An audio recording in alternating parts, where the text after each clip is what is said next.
Hey, seventh grade, and welcome to our second class, I guess, our first real class of the virtual school. Um, so last week, I asked all of you guys to read chapter 7.4 in the online text and go and do the questions afterwards. I'm still waiting for a couple people to submit those, so if you could, guys, if you can get on that, that'd be great, so I can make sure you're doing your work. So I wanted to go over some of the key things in 7.4 for you guys today. And I want to go like a little bit more into depth of certain areas that the book doesn't go into. They mention them, but they don't really go into them. So when we look at the study questions that were posed to us in chapter 7.4, I said in my last message to you guys that how does Washington use the Declaration of Independence as a motivational tool? Well, when the Continental Congress officially puts out the Declaration of Independence, they're basically announcing not only to the King of England and to the citizens of England and to the colonies, but to the rest of the world that they are free and independent, and they should have the right to govern themselves. And they list all of the grievances in the Declaration of Independence that the King and Parliament has done to the colonists. And when the Declaration is officially signed, and Washington's able to get his hands on a copy of it, he uses it as a motivational tool as having it read to the men, like his soldiers.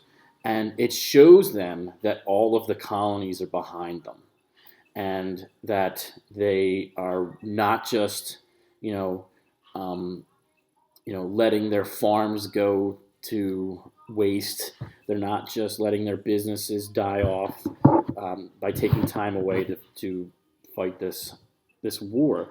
And it really does give them a little bit of motivation, because a lot of guys were getting ready to go back to their farms. Because we mentioned before we went on this break that a lot of these guys signed up for 6 months and a year, and those times were coming up, and it was able to secure some of these guys from going home, and Washington desperately needed them. One of the other questions that I posed to you was, how, or one of the other study questions was, which group of Americans did the Declaration of Independence raise hopes as well as questions, and why? Well, it raised hopes for the Patriots, right? But that's not what we're looking for here, because now the patriotic movement, that whole movement towards separating from England, is now a real thing. But what it is really, the group that's really questioning this is the African Americans, and those free African Americans and those slaves. Because in the Declaration of Independence it says that all men are created equal, and it's the free African Americans and the people enslaved that got wind of this Declaration of Independence. The questions, they're never addressed in it. It says all men are created equal, but is slavery going to end? Is are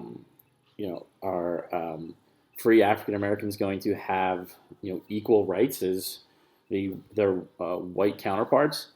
So for that question, it's the African Americans, because they're left high and dry. Really, they're not addressed in the Declaration of Independence. And it is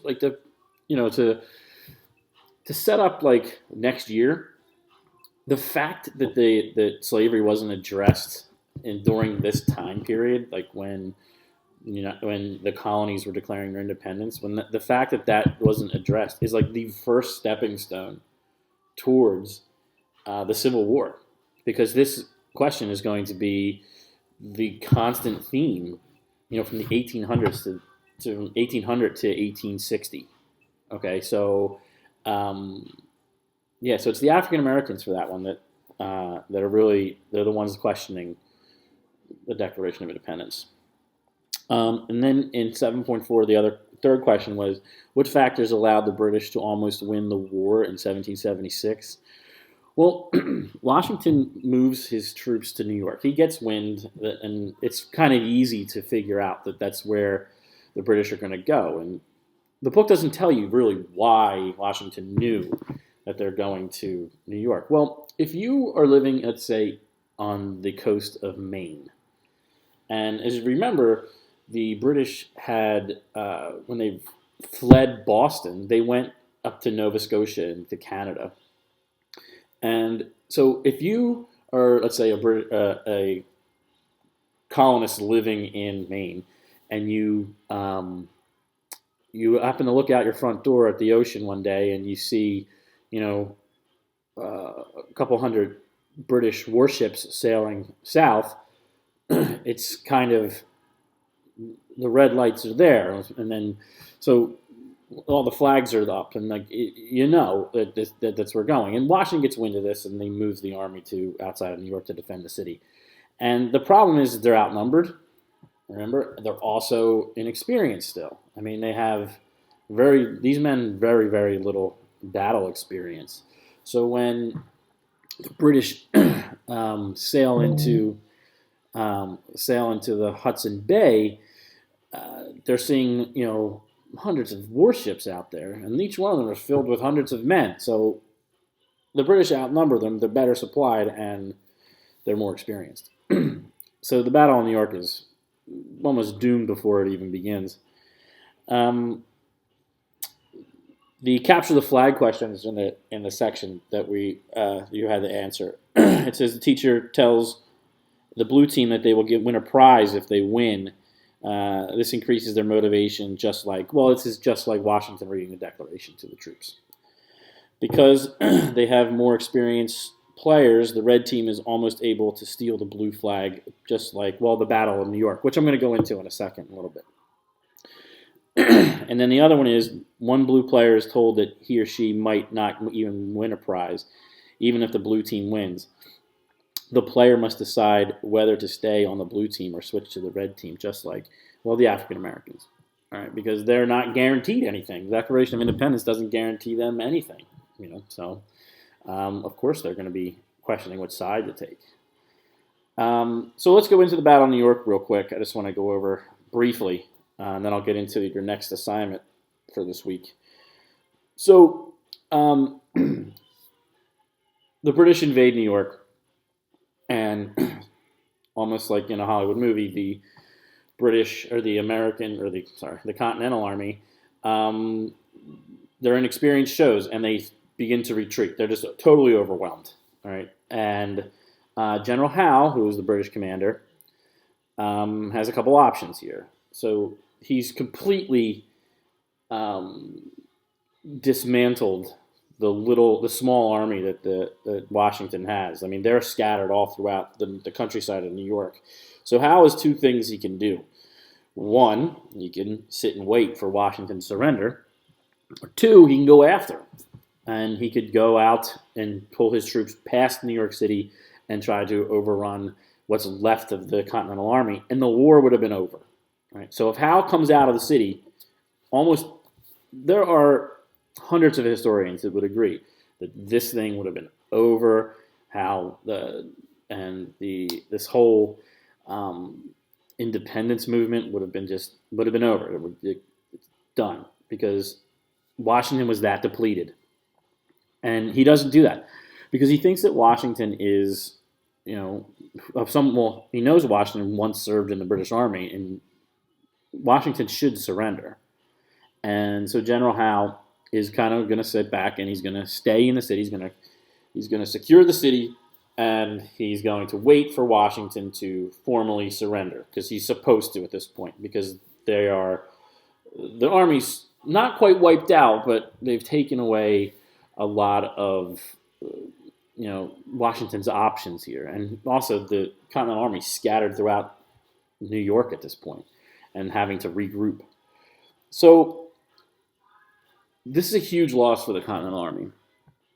But General Howe has made one of his first really big mistake that he's going to make. He's going to make a couple of them over the next couple class periods. We're going to learn about them. But it's a big, big mistake, by not going out and trying to finish off the Continental Army. And his complacency is going to come back and haunt him, especially when he takes over Philadelphia. But we'll get into that another day. So that was chapter 7.4. And hang on a second. Let me get to my notes on 7.5 here real quick. So I'm going to have you guys read chapter 7.5. What I want you to look for in this chapter is that what is the motivation behind Thomas Paine writing The Crisis? Now, when you read it, you'll understand what the crisis is, okay? And it's kind of self-explanatory right now because Washington's army is scattered all over the place. They've just lost New York City. So what could the crisis really be about? But what's the motivation behind it? Like, what's he attempting to do? Okay, and also, what does Washington do to actually win a decisive battle at the Battle of Trenton? Like, what does he do? Like, in order to manipulate the scene, the battlefield. But in order to, what sneaky stuff is he up to? Because he's always up to sneaky stuff. Remember, the guy who everyone says could not tell a lie lies throughout this entire campaign. Okay? He's very sneaky. So what I want you to look for is his sneakiness in this section. Okay? So I'm going to go ahead and tell you guys to do 7.5 and those study questions that are after, those interactive questions that are just after the reading for next class. All right, and I'll check in with you. Remember, if you have any questions, email me, please, and we'll get it squared away. All right, so I hope you guys are having a good break, I guess, or I guess a good experience at the cyber school. But I'll see you next time. All right, thanks.